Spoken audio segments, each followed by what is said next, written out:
ನೋಡಿ, ಆತ್ಮರಕ್ಷಣೆಗೆ ಸಿಎಂ ಮುಂದಾಗಿದ್ದಾರೆ. ಯಾರು ಏನು ಹೇಳಲಿಲ್ಲರಿ, ನಾನೇ ಸಿಎಂ ಆಗಿ ಮುಂದುವರಿತಾ ಇದ್ದೀನಿ ಅಂತ ಸಿಎಂ ಹೇಳಬಹುದು. ಆದರೆ ಇನ್ ಕೇಸ್ ಕೋರ್ಟ್ ನಲ್ಲಿ ಸಿದ್ದರಾಮಯ್ಯನವರ ವಿರುದ್ಧ ಆದೇಶ ಬಂದ್ರೆ ವಾಟ್ ನೆಕ್ಸ್ಟ್? ಮುಂದೆ ಏನು?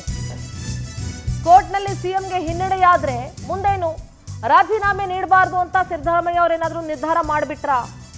ಹೀಗಾಗಿ ನಾನೇ ಸಿಎಂ ಅಂತ ಖಡಕ್ ಹೇಳಿಕೆ ಕೊಟ್ರ ಸಿದ್ದರಾಮಯ್ಯ. ಸುಪ್ರೀಂ ಕೋರ್ಟ್ ನಲ್ಲಿ ಹೋರಾಟಕ್ಕೂ ಕೂಡ ಸಿಎಂ ಸಿದ್ಧರಾದಂತೆ ಕಾಣಿಸ್ತಾ ಇದೆ. ಹಿರಿಯ ವಕೀಲ ಕಪಿಲ್ ಸಿಬಲ್ ಜೊತೆ ಸಿಎಂ ಮಾತುಕತೆಯನ್ನ ನಡೆಸಿದ್ದಾರೆ. ಹಿನ್ನಡೆಯಾದ್ರೆ ತಡೆಯಾಜ್ಞೆ ತರೋದಕ್ಕೂ ಕೂಡ ಟೀಮ್ ಸಜ್ಜಾಗಿದೆ. ಕಾನೂನು ತಜ್ಞರ ಜೊತೆ ಈಗ ಆಲ್ರೆಡಿ ಸಿದ್ದರಾಮಯ್ಯನವರು ಚರ್ಚಿಸಿದ್ದಾರೆ. ಸಿದ್ದರಾಮಯ್ಯನವರು ಸ್ವತಃ ವಕೀಲ ವೃತ್ತಿಯನ್ನ ಮಾಡಿದಂಥವ್ರು. ಸೊ ಕಾನೂನಿನ ಅರಿವು ಬಹಳ ಚೆನ್ನಾಗಿದೆ ಸಿದ್ದರಾಮಯ್ಯನವರಿಗೆ. ಸೊ ಹಾಗಾಗಿ ಇನ್ ಕೇಸ್ ಏನಾದರೂ ಹೈಕೋರ್ಟ್ನಲ್ಲಿ ಹಿನ್ನಡೆಯಾದ್ರೂ ಕೂಡ ಇಮಿಡಿಯೇಟ್ ಆಗಿ ಸುಪ್ರೀಂ ಕೋರ್ಟಿಂದ ತಡೆಯಾಜ್ಞೆ ತರೋದಕ್ಕೂ ಕೂಡ ವಕೀಲರ ತಂಡ ಈಗ ಸಜ್ಜಾಗಿದೆ. ಹಿರಿಯ ವಕೀಲ ಕಪಿಲ್ ಸಿಬಲ್ ಜೊತೆಗೂ ಕೂಡ ಸಿಎಂ ಮಾತುಕತೆಯನ್ನ ನಡೆಸಿದ್ದಾರೆ. ನೋಡಿ, ಒಂದ್ ಕಡೆ ಪಕ್ಷದಲ್ಲಿರುವಂತಹ ಒಂದಷ್ಟು ಜನರು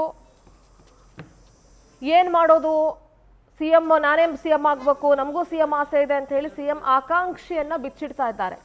ಆದ್ರೆ ಈಗ ಡಿ.ಕೆ. ಶಿವಕುಮಾರ್ ರಾಹುಲ್ ಗಾಂಧಿ ಅವರನ್ನ ಭೇಟಿ ಮಾಡಿರುವಂತಹ ವಿಚಾರ ಕೂಡ ಸಾಕಷ್ಟು ಕುತೂಹಲಕಾರಿಯಾದಂತಹ ಬೆಳವಣಿಗೆ ಆಗಿತ್ತು ಕಾಂಗ್ರೆಸ್ನಲ್ಲಿ.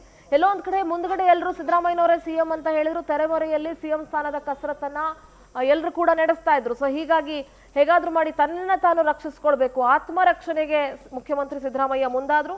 ಖಡಕ್ ಆಗಿ ಮೌನವನ್ನ ಮುರಿದು ಸಿಎಂ ಕುರ್ಚಿ ಖಾಲಿ ಇಲ್ಲ, ನಾನೇ ಸಿಎಂ ಆಗಿ ಮುಂದುವರಿತೀನಿ, ಸಿಎಂ ಕುರ್ಚಿ ಖಾಲಿನೇ ಇಲ್ಲ ಅಂತಂದ ಮೇಲೆ ಬೇರೆಯವರು ಸಿಎಂ ಆಗುವಂತಹ ಮಾತು ಎಲ್ಲಿಂದ ಬರುತ್ತೆ ಅಂತ ಮುಖ್ಯಮಂತ್ರಿಗಳು ಹೇಳಿದ್ದಾರೆ.